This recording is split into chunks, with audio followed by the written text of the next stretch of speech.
दुर्योधन की एक चाल जिसने पांडवों को किया था सबसे ज्यादा परेशान। महाभारत युद्ध निश्चित समझकर कौरव और पांडव दोनों पक्ष ने देश देशांतर के नरेशों के पास सहायता के लिए अपने दूत भेजे। मद्रराज शल्य को भी समाचार मिला। वे अपने महारथी पुत्रों के साथ एक अक्षौहिणी सेना लेकर पांडवों पास चले। शल्य की बहन माद्री का विवाह पांडु से हुआ था। नकुल और सहदेव उनके सगे भांजे थे। पांडवों को विश्वास था कि शल्य उनके पक्ष में ही रहेंगे।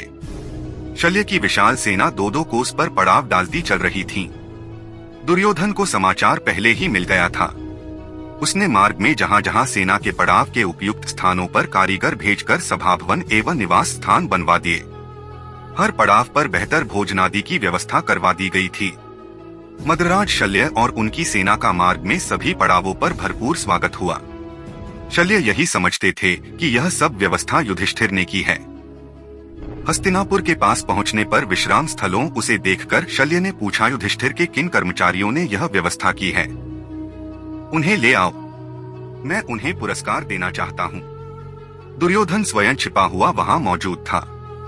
शल्य की बात सुनकर और उन्हें प्रसन्न देखकर वह सामने आ गया और हाथ जोड़कर प्रणाम करके बोला, मामा जी, आपको मार्ग में कोई कष्ट तो नहीं हुआ? शल्य चौंके। उन्होंने पूछा, दुर्योधन, तुमने यह व्यवस्था कराई है? दुर्योधन नम्रतापूर्वक बोला, गुरुजनों की सेवा करना तो छोटों का कर्तव्य ही है। मुझे सेवा का कुछ अवसर मिल गया, यह मेरा सौभाग्य है। शल्य प्रसन्न हो गए। उन्होंने कहा, अच्छा, तुम मुझसे कोई वरदान मांग लो।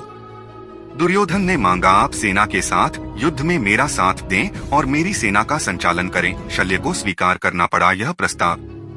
यद्यपि उन्होंने युधिष्ठिर से भेंट की, नकुल सहदेव पर आघात न करने की अपनी प्रतिज्ञा दुर्योधन को बता दी और युद्ध में कर्ण को हतोत्साहित करते रहने का वचन भी युधिष्ठिर को दे दिया, किंतु युद्ध में उन्होंने दुर्योधन का पक्ष लिया। यदि शल्य पांडवों के पक्ष में जाते तो दोनों दलों की सैन्य संख्या बराबर रहती, किंतु उनके कौरव के पक्ष में जाने से कौरवों के पास दो अक्षौहिणी सेना अधिक हो गई।